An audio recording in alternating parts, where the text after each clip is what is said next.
Could Jimmy Butler command over $300 million with his next contract from the Heat? We discussed the possibility, plus the latest on ESPN's reporting on Miami's interest in Damian Lillard and an upcoming deadline.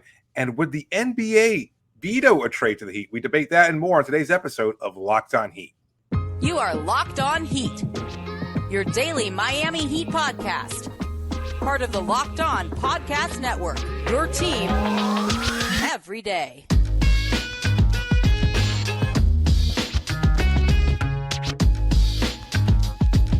All right, welcome to Locked On Heat, your daily podcast on the Miami Heat. I'm Wes Goldberg, here as always with Dave Ramil. However you're tuning in on YouTube, Odyssey, or on your favorite podcast app, thanks so much for making Locked On Heat your first listen every day. Today's episode is brought to you by FanDuel Sportsbook, official sportsbook of Locked On. Make every moment more. Visit FanDuel.com/LockedOn today to get started. All right, so we've got this report. Ira Winderman of the South Florida Sun-Sentinel writing in his story that Jimmy Butler could be seeking a Jaylen Brown type of contract when he becomes extension eligible next summer. There's a lot of angles to carve into on this, David, and we're going to get into as many of them as we can before we get to the latest on Damian Lillard and the idea that maybe the NBA could even veto a Damian Lillard trade. But let's start with Jimmy here. Extension eligible next summer, going into his age 35 season. So as Ira wrote in his story, he could seek something, quote, beyond Jaylen Brown money, end quote. So Jaylen Brown signed a 5-year, $304 million contract last week. It pays him north of $60 million annually towards the end of it. If Jimmy were to sign an extension, he would be eligible for that kind of money. Here's the problem. A new extension for Jimmy Butler would not kick in until his age 36 season. He's already due $52.4 million that year on a player option. If he were to pick up an extension, he would, in essence, be declining the player option and kind of penciling himself in for a raise that year. So that's how that would work. And that raise would basically rival Jaylen Brown's money. Again, north of $60 million a year. I just don't know that the Heat want to be paying Jimmy Butler that much money at that age. That's the problem, David. There's also a provision written into the collective bargaining agreement regarding the over 38 rule, I believe it's kind of referred to, like that if a player turns 38 at any point during a contract, they cannot be offered a deal worth 4 years or more. Right. I guess just basically protecting teams from themselves. I'm not exactly sure It's entirely it's the Kobe provision. Yeah. So I guess they wouldn't really be eligible to offer him that much money. I know it sounds like a gargantuan amount, and I know that the Jaylen Brown thing kind of has put the fear of everybody about, like, you know, these long-term money and hundreds of millions of dollars and astronomical amounts. But I don't know that Miami could potentially even offer Jimmy that much money. I think it's just not in the full contract. He would be seeking the annual amount, I think, because under that provision, he wouldn't turn 38. He would still have 2 years before he turns 38. So they could basically give him a 2-year extension, basically the same extension they just gave him, which kicks in, or they give him the 3-year extension that kicks in this coming season. So they could kind of do the same thing. It would be a 2-year extension, upwards of about $60 million and higher. That would basically pay him for age 36 and his age 37 seasons, from what I understand. I messaged some people about this who are much smarter about the cap. Keith Smith, who works for Spot Track. Sure.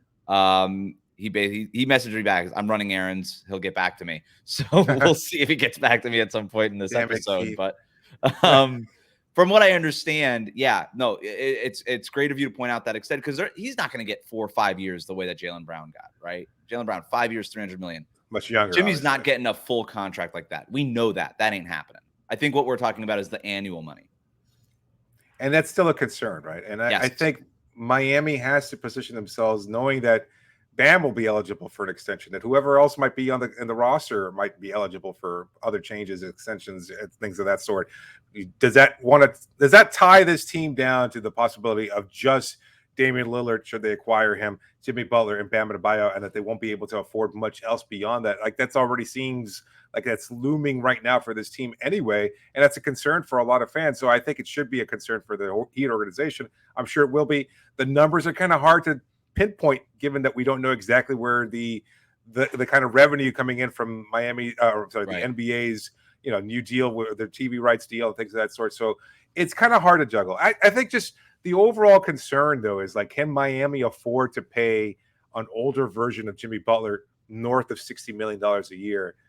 And I think they kind of have to. Like, I think given what Miami has seen from Jimmy over the last few years, the fact that he has almost single-handedly resuscitated the organization back in 2019 and brought them back into prominence, I think it bears, it bears a lot of weight with his front office. They recognize Jimmy's greatness, and while there might be friction here and there, frustration, and different things that happen over the course of any kind of partnership like this, I think the understanding that Jimmy has brought Miami back into the national spotlight and taken them almost to the promised land of an NBA championship will be rewarded at some point.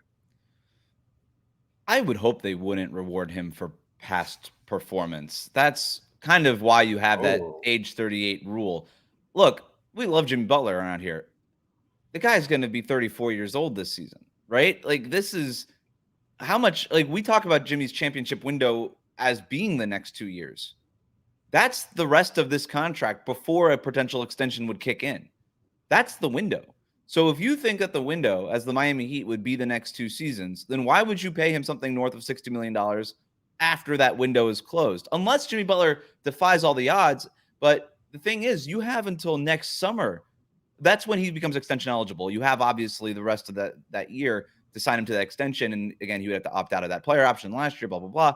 But he becomes extension eligible going into next year. So a lot of it could just depend on how he looks this year. Does he break down anymore this year? Does that in a way that gives you some hesitancy if you're the Miami Heat? Going back to the Damian Lillard thing too, Damian Lillard, when he is 35 years old, so for the 2025, 2026 season, yeah, he's going to be making $58.5 million. The year after that, he's making $63 million.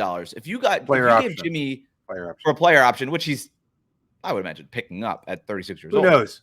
I mean, unless he's amazing and the cap goes up and he gets that as a minimum, who knows? But yeah, I would suspect either way, he's going to get paid north of $60 million. Put it that way for Dame. So he's not going to opt out and take less, right? So he's going to get paid at least $63 million that year. For Jimmy, if you were to extend that extension, he would be getting paid north of $60 million both of those years also. So you're going to be paying a 35 and 36-year-old Damian Lillard and a 36 and a 37-year-old Jimmy Butler, $60 million plus, $120 million combined each season for those 2 seasons for guys who are past the midway mark of their 30s. That's tough, man. That is a tough position to put yourself in. But at the same time, like, do you do it? Do you just do it in order to just try to win one more, I guess would be the question. Does the Damian Lillard part of this change the equation at all for you, David? Yeah, it has to. Like, I mean, there's only so much money to go around, even though we don't know what that final cap number is going to be in a couple seasons. There's something to be said about the fact that, if 50-60% of the allotted salary cap is going to be devoted to these 2 players in their mid to late 30s, and that's a concern. But Miami's been down this road before, back in 2016, and it cost them their franchise player in Dwyane Wade. And I know that's something that we'll talk about in the next segment, but it's something to consider as Miami moves forward with any kind of negotiations. Can they afford to alienate Jimmy the way they did Dwyane back in 2016? I think that's a conversation that we should have. Let's do it. We'll do it in the next segment. We'll take our break here. Today's episode is brought to you by FanDuel. Take your first swing at betting on Major League Baseball over at FanDuel and get 10 times your first bet amount in bonus bets up to $200. That's right. Just bet $20 and you'll land $200 at the cost of a sandwich and a cappuccino over at Starbucks. And you can bet that and make 10 times the amount in bonus bets, whether you win or lose. That's $200 you can spend betting on everything from the money line to the over-under to who you think is going to hit the first home run. All in an app that's safe, secure, and super easy to use. Plus, when you win, you get paid instantly. There's no better place to bet on Major League Baseball than FanDuel. It's America's #1 sportsbook for a reason. So sign up today. Visit FanDuel.com/lockdown to get up to $200 in bonus bets. That's FanDuel.com/lockdown. FanDuel, official partner of Major League Baseball.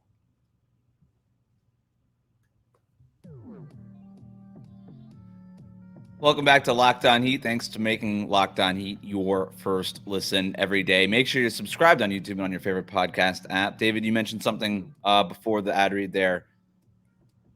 The idea that Miami might have learned something from the way they handled the Dwyane Wade situation, I would argue that they handled that the right way in retrospect. Now, maybe not giving that money to Tyler Johnson. I think that was wrong.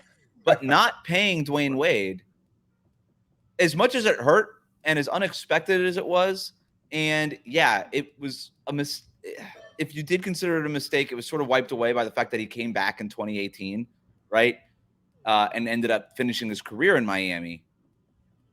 But just from a cold numbers perspective, man, like it's hard to argue that they should have paid him all that money, given the way that he performed in Chicago and then Cleveland.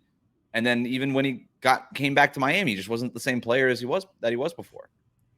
It just seems like it's a sticking point that bears some conversation. Because look, you're talking about Dame right now, and a lot of Heat fans have pointed to the possibility, even NBA fans in general. Dame did so much for your franchise's best player. Do right by Dame. He wants to go to Miami, take a smaller deal. And some people have pointed out, it's like, well, what would happen in 2016? And I agree with you. I think in a vacuum, the move itself in terms of giving Dwyane less money was probably the smart move.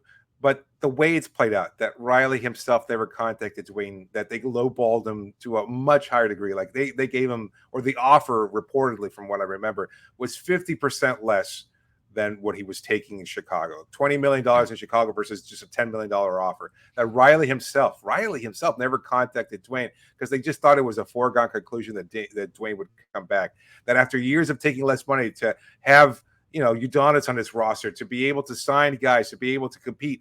And again, like we know now that Dwyane did have some resentment regarding those 2 years in between the championship window with Shaq that ended in 2008 and the Big Three era beginning in 2010, that he resented not being able to build a competitive team around him when he was very much in his prime and playing at an MVP level. And you'd think that they give you some kind of reward on the back end. I know you made a great point about you don't reward players for the past, but so much for the future, but you kind of have to. And I think, again, given what Jimmy's done for this organization, given what he has done for Miami, and yes, I understand a lot of people will say, well, he hasn't won a ring. Well, not yet. And maybe that's another sticking point to consider is that if Jimmy, the trio of Jimmy, Bam, and Dame, assuming that Dame comes to Miami, if they bring in a title or two over the next couple of seasons before this extension becomes even a possibility, does that just make it a foregone conclusion that you have to reward Jimmy for his past efforts? Or I think it kind of does.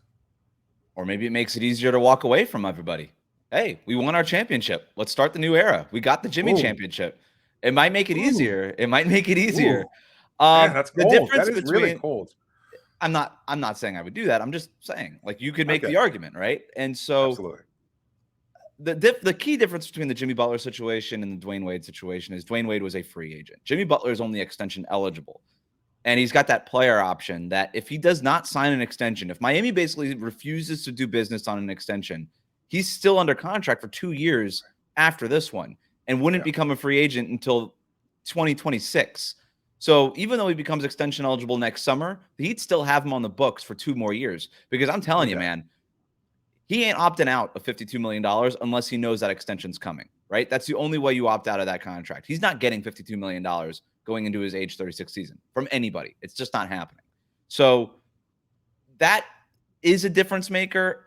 I question what Jimmy's attitude would be if Miami basically said, hey, let's just kick the can down the road. We have a whole year to do this next summer, right? Next July, August, September, Jimmy comes up to him, his agent, Bernie Lee, and they say, hey, we want to kind of get in the room and have a conversation about this contract extension. I wonder if he would just be like, why don't we just talk about that next year when you're still eligible, and how Jimmy would react if that were to happen, because Miami really is under no obligation to engage in those contract talks. I think that would be fair to be like, hey, let's just see how these couple of years play out before we start talking extension. But if you're Jimmy Butler, and we've seen this across the league, right? Players want those extensions. And if they don't get them, sometimes they just ask, well, if you're not going to give it to me, trade me somewhere else where they will give it to me. I would question what I think. I don't know that there's another team that would be willing to trade for Jimmy Butler and also give him that extension. I don't know that team exists. Maybe it does. Maybe it doesn't. to have a conversation about what a Jimmy Butler trade would look like is totally premature. But I think that would be the question. And I don't know. If I'm the Heat, I don't know that I engage on it. I don't think Jimmy's going to play basketball that much longer where the extension is even really a possibility. I think he'll probably play this contract out and then look at it at that point and say maybe he wants to play another year, maybe another 2 at most, and maybe even a chance that he won't play at all. I think we see him now going over around the world. He's got his coffee, he's got his wine, he's got his interests off the court. And as unique as Jimmy Butler is, and he does have a very unique perspective, even from an NBA player's point of view, I think he wants to enjoy that life outside of basketball. I think there's a finite point to how much he can continue pushing himself. Like I asked him at the start of last year, does he want to continue playing basketball? Right now, he still loves it. But I think we're starting to see, again, after getting to this point twice in the last couple of years, either Game 7 last year, getting to the finals 4 years ago, and then getting to the finals now of coming up short, I think that kind of takes its toll. Like that drives you into short term, but it also eats away at you at the long term. Like there's only so much more time that you can devote, as much as Jimmy does, to perfecting the emotionally game, and physically. By the way, like absolutely, we have seen firsthand, a decade ago. Miles are there. Yeah. No, it's a fair point. I would also say what makes enjoying life outside of basketball even better is another $60 million. So you think he's in want of money? Because I don't. Like that's the whole thing between his. I'm not going to pretend to know what he needs money wise, but all I know is $60 million is really hard to turn down, no matter who you are. So if there's another, that's why I think if it gets to a sticking point where Jimmy's like, hey, I want to play, and he said this, he wants to finish his career in Miami. I think the Heat would love for him to finish his career in Miami. I truly believe that. I don't think that they want to pay him $60 million plus 2 years after this current contract when he's 36 and 37 years old. I don't think that they're interested in that. I could see them coming to a compromise where they give him another year if he wants to play another year, or up that year that he already has, or whatever it is. I could see them kind of finding a middle ground, but full blown 60, almost it could get up there, I think, to even like 70 million, like getting up there. I just don't see that happening. Maybe it's a little bit easier if you're like, all right, let's run it back one more year with Dame and Jimmy Butler, because that's the other part of this too, right? If you still have Damian Lillard under contract, you want those two guys together for one more season. So there's so much involved here. You probably end up on a compromise if the market dictates where it is, depending on what Jimmy Butler looks like a year from now and all those other things. Let's move on to Damian Lillard. Could the league veto a Damian Lillard trade? So this is a report that's been out there. Sam Amico reporting it on Twitter and we've been asked about it in the comments since our conversation on Sunday night. This idea that they could veto, the NBA could veto a Damian Lillard trade. I don't know about you, man. That seems really extreme, and I don't see that even as a remote possibility. I don't. It seems really unlikely. I know everybody keeps pointing to the Chris Paul argument and that it's vetoes happened before, but the NBA gets involved in a public way, the way they did by issuing this memo and making sure that they at least publicly seem like they're protecting small markets' best interests and things of that sort. But to go to the degree of saying we won't allow this team to consummate this deal seemed so extreme and so unlikely that I just cannot think it's even a possibility. Like you when it was suggested, you made a really good point before we started recording, the difference between the Pelicans or the New Orleans Hornets thing and Chris Paul and this one. Right. And what was that point?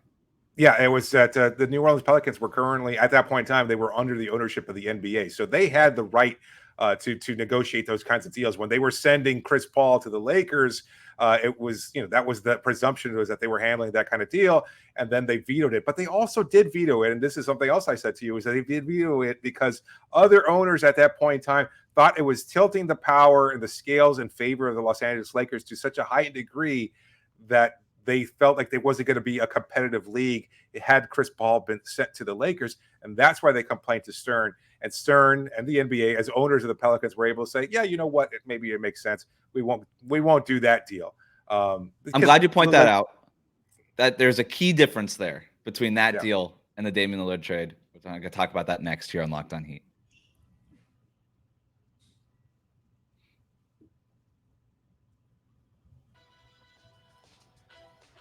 Thanks again for making Locked On Heat your first listen every day. Make sure that you're subscribed on YouTube and on your favorite podcast app. Next week is Dwyane Wade week, celebrating his Hall of Fame induction. Make sure that you are locked in here for all of our Dwyane Wade content, interviews, countdowns, rankings, all the fun stuff. We're going to have it here all next week. So the key difference between that Chris Paul situation, I know you know this, David, but this is for the listener. The key difference between that situation and this situation with Damian Lillard, and you make a great point about how other owners from other teams complained about that, partly because there was some questions about how available was Chris Paul really, and what were those trade negotiations really like, and other teams felt like they didn't have a fair shot to make an offer for Chris Paul.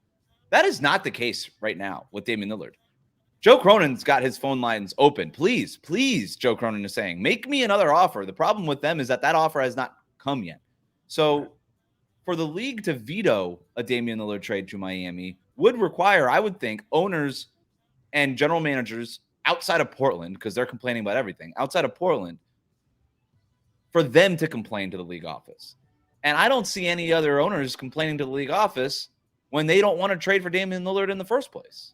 So the whole idea that the NBA could veto, and I got to be honest, man, that this was even reported is absurd to me. This whole thing is absurd, and I don't see it happening. And I'll leave it there. Unless you have anything else to say about it.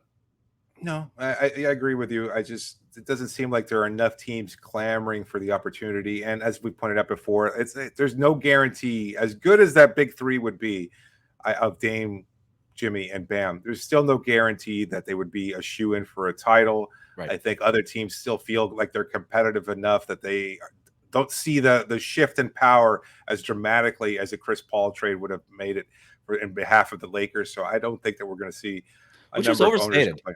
That team would have been good, but it wouldn't have been like the Kevin Durant Warriors. Could Chris Paul and Kobe have coexisted? Is that a segment that we should be doing 20 years later?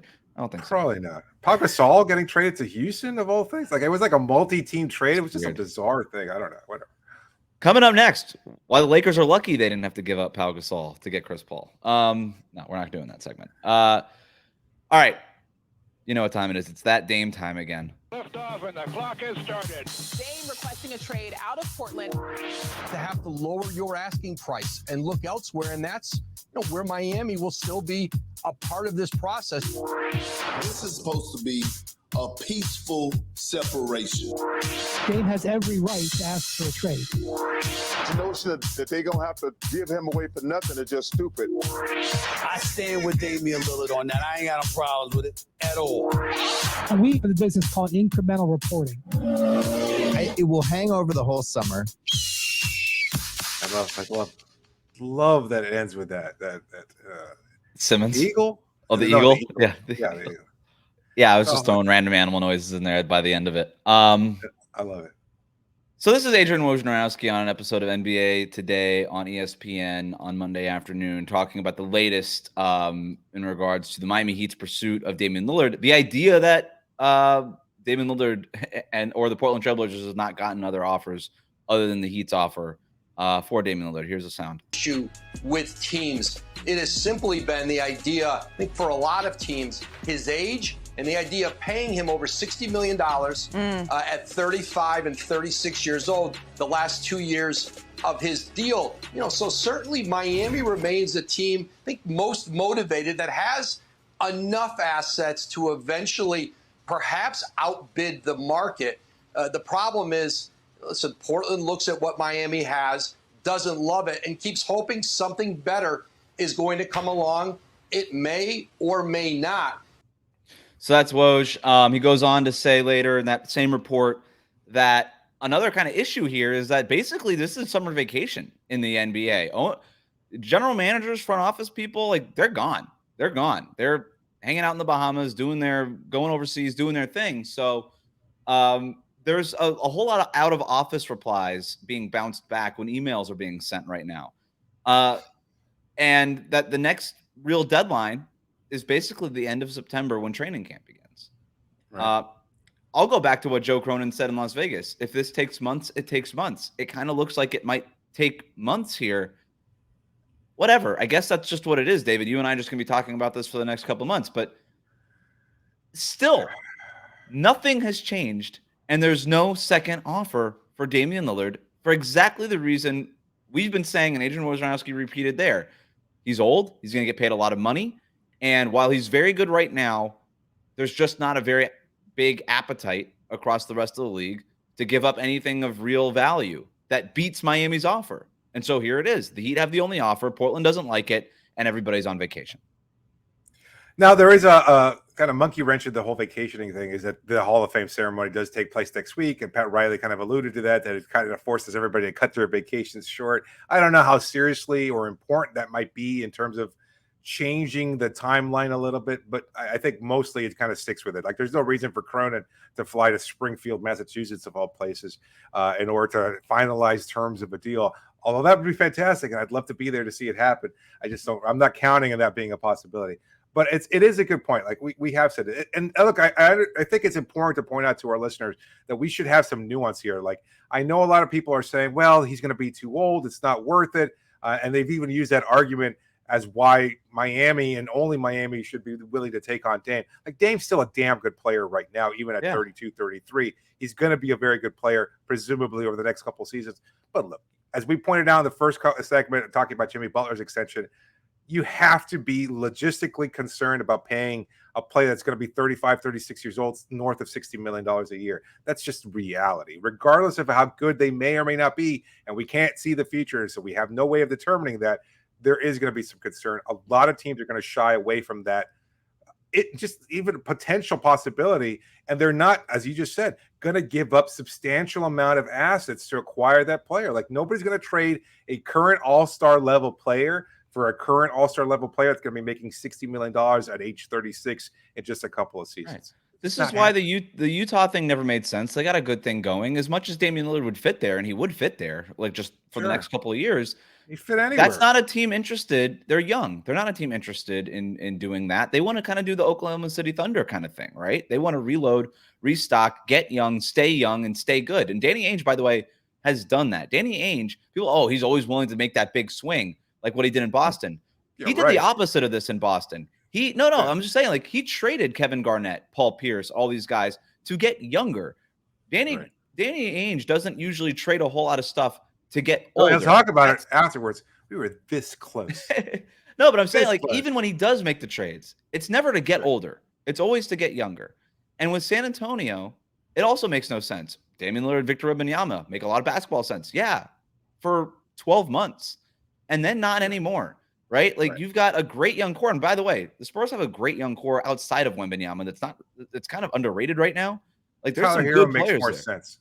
Tyler Hero makes San more Antonio? sense. Yeah, absolutely. Yeah. And he makes more sense in Brooklyn, right? Because if you're trying to pair somebody with Mikal Bridges and Cam Johnson, these other guys, understanding that also if Brooklyn wanted Lillard, they would have to probably get rid of at least Cam Johnson, maybe Mikal Bridges. Like, it doesn't make sense for Brooklyn either, where Tyler Hero does, if it costs them is a couple of first-round picks. So Toronto, like, maybe Toronto makes a little bit of sense if you're able to keep Siakam.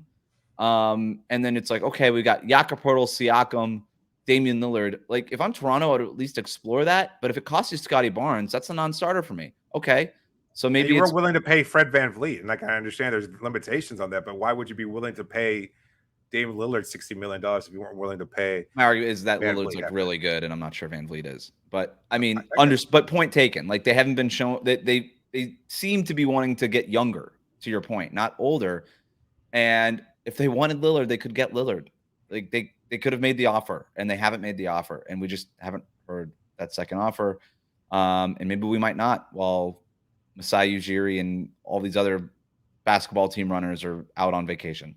So you think this represents, like Woj's comments kind of represents a shift in the way he's pseudo reporting this, like, not necessarily with the pro Blazers bent that it seems like it's been. Like, he said pretty frankly, like, right now there are concerns from other teams, and there doesn't seem to be any team other than Miami that's poised as well to acquire Dame, and that their offer just might bear out the market. It just might be the best offer available, even if they just made minor changes to whatever it might be. Like, there might not be a better offer at this point.